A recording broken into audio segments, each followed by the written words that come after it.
And we're live with the Virtual Real Estate Investing Podcast. How you doing, Frank? Dude, I'm good. I just got back from the dermatologist. I actually did have a precancerous freckle, but they got rid of it. So I'm not going to die, but a little scary. But anyway, let's get into this podcast. Let's talk about something more fun than that.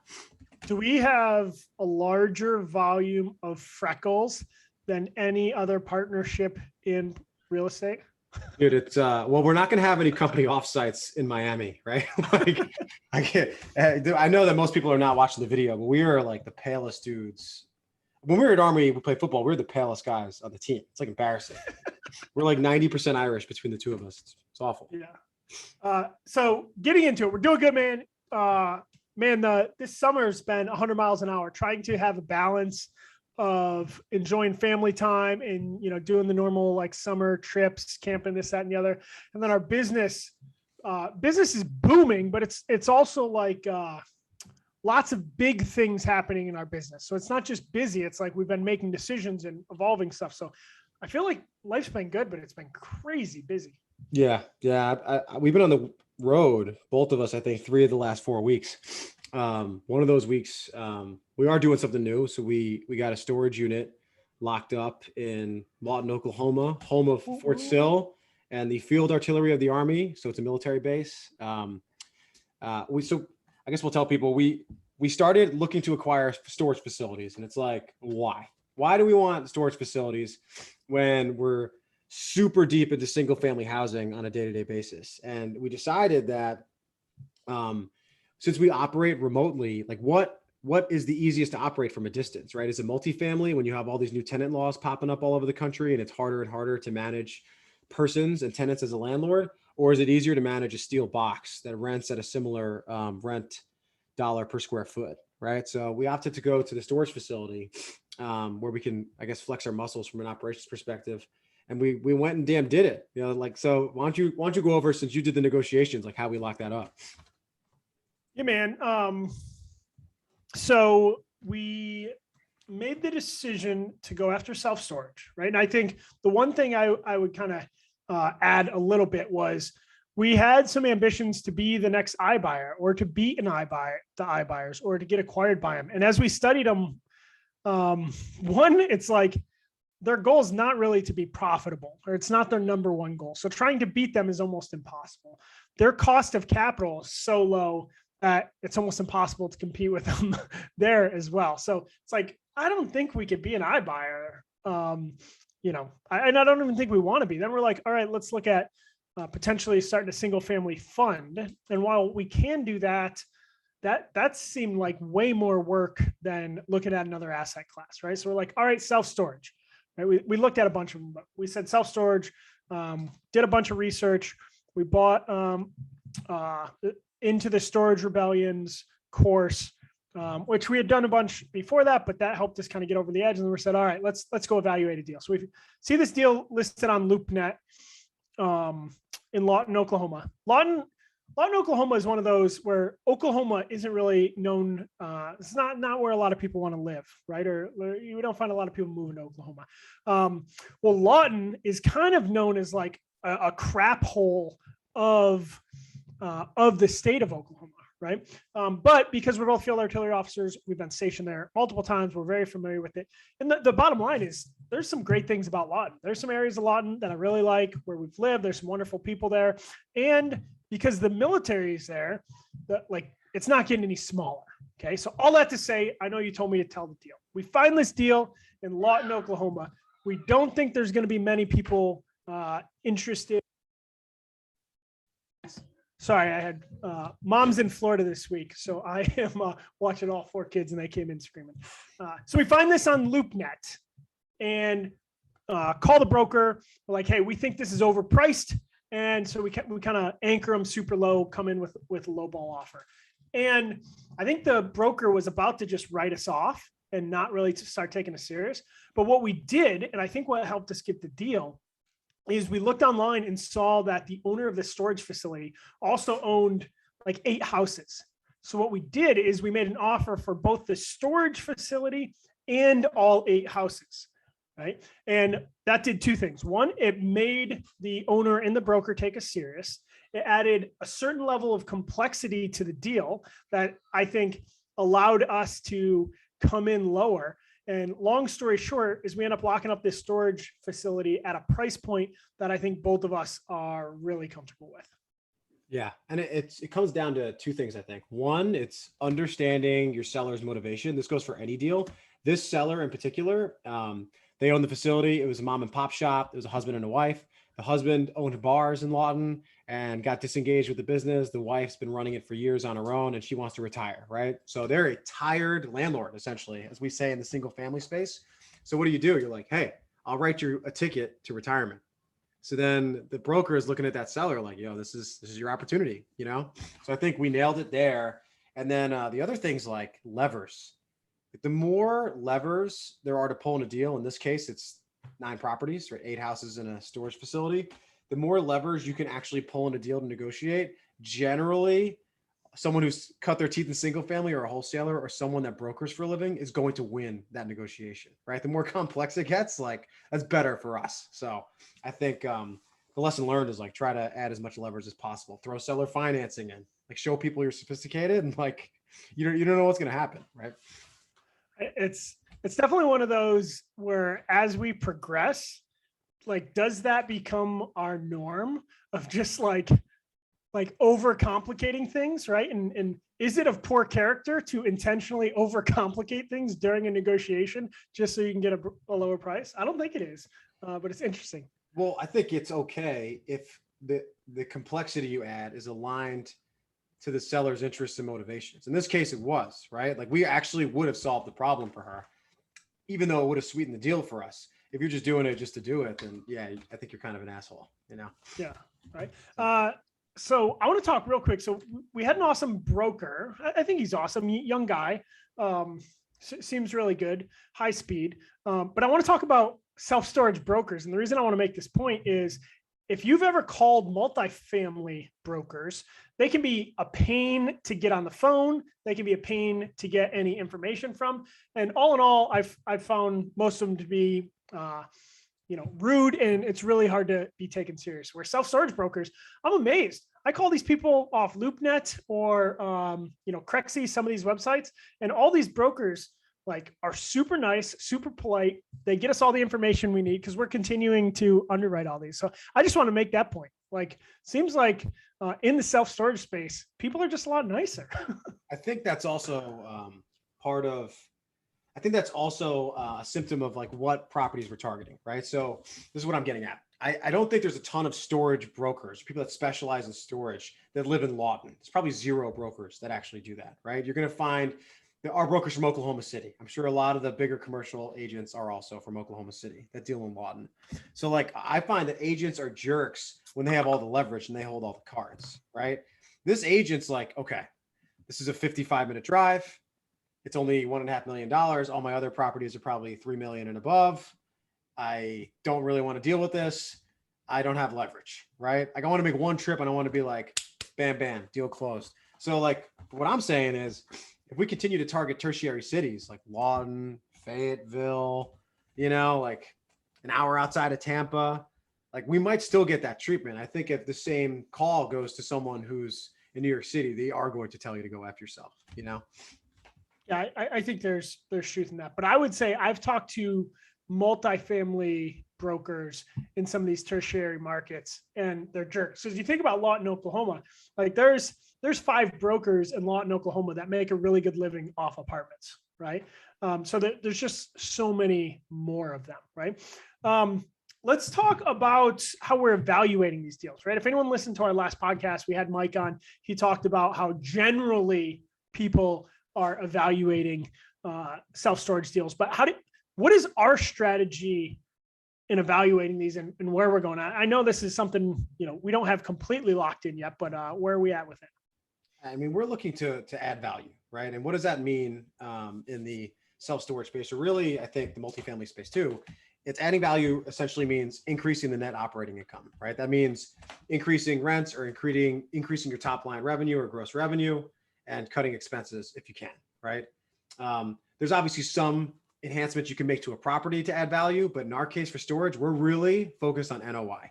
How do we increase the net operating income? Well, one, mom and pop shops typically don't charge max rents. Like if a private equity professional, someone who's been in PE for 20 years, walked into your standard mom and pop self-storage facility, they're going to raise the prices 20% day one, right? And they don't care if people opt out of their contracts or don't sign up again because they know that the demand should be there for their facility. The other thing, and one of the biggest things that people do to optimize these things is cut staff, right? We're in an environment where self-storage facilities under $3 million are primarily manned by one full-time employee or maybe two employees that are doing shift work. And that's costing anywhere between $20,000 and $40,000 a year against the net operating income or against the expenses. Now, if you can have a computer system that handles the pricing and the onboarding of a customer, and then the customer is given directions how to enter the facility through a keypad and to get their lock, you don't need 40 hours a week of staffing, right? So what did you just do to your net operating income? If you increase prices 20%, get your occupancy to the right spot and cut all those expenses. For each dollar you add to the net operating income, the value of the property goes up like $10 to $12. So what's $40,000 times 10, right?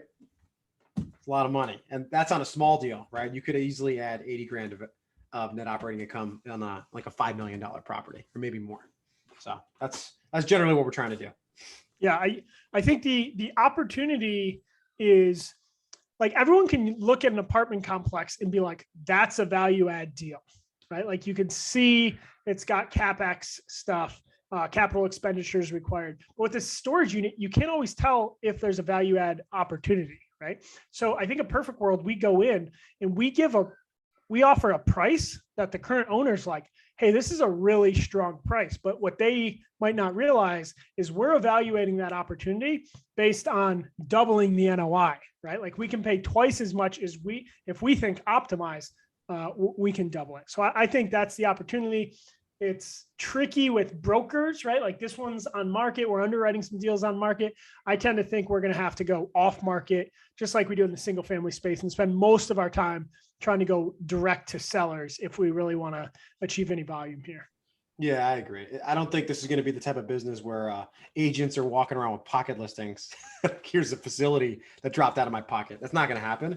I tend to agree. I think you're also seeing, I think you're going to continue to see people get into self-storage and the competition will go up, which will also limit agents' abilities and sellers' abilities to cut you deals on market. Like private equity is going down market. Other people are getting involved. People are starting to package these things individually to sell to private equity. There's all this crazy shit going on in storage, just like everything else. So yeah, it's only going to get harder to acquire. So I think in our case, like we're trying to get ahead of it a little bit. For sure. Let's move to single family stuff, unless you got anything else on self-storage. No, bullish on it. Big bull. Cool. I like it. So this is what I've been thinking about single family wise is we've got basically a call center, right? We've got a bunch of team members that cold call all day, every day. And when you get a call on your iPhone now and it says spam likely, like that's happening to us, right? Like we're trying to call sellers and it's coming up on their phone as spam likely. So we're not getting as many leads. So I'm nervous, right? We use Zen Call, or they just changed their name. What they changed their name to? It's like ready mode or something. Ready mode. So that's who we're using, and they've been great. But we've got to figure out a way to have our numbers last longer because we're changing the numbers that we're calling with. But that's something that anyone out there doing high volume cold calling is dealing with. And I think just like text message, it's going to change the industry. Yeah, I think what we're doing is we're starting to diversify channels a little bit. So we used to be all text. Text got disrupted. Now we're text, and actually even more so cold calling. Text is only about probably 20% of our contracts are text. The rest are mostly cold calling. And what did we do when we started to see cold calling get disrupted by the carriers? Now we've added pay-per-click. Pay-per-click actually amounted to almost half of our contracts in July, which was a surprise. But we got it humming all of a sudden, and we got 10 contracts, which is great. So we're super pumped about that. But what am I getting at? I think I think the gurus teaching scale your wholesaling business are going to have a lot of students that are saying, what are you talking about? Scaling this thing's so damn hard because of the disruption, right? It's very easy to have low volume outbound messaging and cold calling and to lock up 1 to 2 deals. The carriers are not stopping you, right? You can send 3,000 text messages and no one's going to care, right? But if you have a big company and you need 20 contracts a month, they're going to catch you, right? You're gonna have to open up separate accounts and it's like whack-a-mole, right? You stand up another account, you start sending out a bunch of messages, change phone numbers, the carriers just keep whacking you down, right? So I think we're going to have less scaled wholesalers or people trying to scale, which will eliminate some competition, but I think people are going to start flooding PPC, right? But I think the right answer is, I think there's going to need to be some diversification of lead generation in wholesaling. I think you have to be good at least 1 to 2 channels and maybe not just one if you want to have a large operation. I think a solopreneur can do anything they want. Yeah, I think we're going to cut the number of wholesalers in half straight up, right? Why? Because over the last couple of years, for less than $500, you could send out thousands of text messages and make thousands of phone calls really easily, right? And that's going to change. So then if you look at direct mail, if you look at PPC, pay-per-click marketing, if you look at some of these other channels, you'd be hard pressed to get stood up for under $500. So I tend to think it's going to cut the number of investors, like small time investors, wholesalers trying to get after. I think it's probably going to cut them in half. Let's dig in a little bit more, Frank, about the scaling or not. Why should people scale or why should they not scale? I think you should, to put it simply, I think you should scale if you've had some success. I think one deal getting closed is not enough. I think I would advise a couple, right? If you're doing this by yourself and you're like, I want to start hiring, get some money, like get like at least 10 to 20 grand to set aside so that you can pay someone and not pay them zero, if you don't have a great third month or something. If you have closed a couple deals and if you enjoy managing people, like I see so many people in courses that are teaching like hire an acquisition manager and then hire a disposition manager and hire a COO. And then you have these people that don't even like managing people all of a sudden with like 25 grand of overhead a month trying to scrape together like 4 deals. And it's like this purgatory that's super painful. And before they did that, they were making like 30 grand a month. Like, hey man, listen, you don't have to drive a Lamborghini if you just want to make 20 to 30 grand a month. And that's $300,000 or something. Like you'll be okay. Right. So I just think there's a lot of people that don't really want to manage, which is fine, that are trying to stand at these big teams. And I'm like, dude, you don't need to, right? I feel like there's this weird pressure in our industry to do it. And I don't understand it. I don't know. What do you think? Yeah, scale sucks, right? Like we're all about scale, and maybe that was the right decision, but maybe it was the wrong decision, right? It's much harder once you start getting overhead, right? And the difference between getting 100% of a deal and getting 10% of a deal or 20% of a deal once expenses go up is tough. So I don't think scaling is wrong, but I don't think you have to scale it exactly like you're saying. One tech piece before we move away from the tech piece is I've heard so many investors, wholesalers talk about CallRail, right? And we've used CallRail for a long time. We are currently transitioning away from CallRail to Zoom, and initial consensus is it's amazing. Like we like it so much better in CallRail. CallRail, like you can set up, it's really easy to set up like the voicemail trees and stuff, but it's a clunky system. If anyone out there uses the CallRail app, it's not good at all. Customer service is average at best. So we're really excited about going to Zoom. You should take a look at it. Selling PPC leads. What do you think, Frank? Selling PPC leads. So PPC, like I said, it's been awesome on the acquisition side for us. It took some money, like maybe 10 grand, and certainly some effort on setting up the campaigns and tweaking them to get it to the place where we needed. But we got 10 contracts last week on 67 leads. So 1 out of 7 leads approximately we locked up. Adam got a lead, he closed 1 out of 7. I think that's really good, right? Like if those numbers continue, we're gonna be fine, right? And we're only doing this on a budget that like we can go up, right? There's room for growth. So acquisitions, I feel really, really great about. The problem with PPC though, especially if you're doing statewide or nationwide campaigns, is you're definitely going to have some houses in the middle of freaking nowhere on your board. You're going to lock some of those up.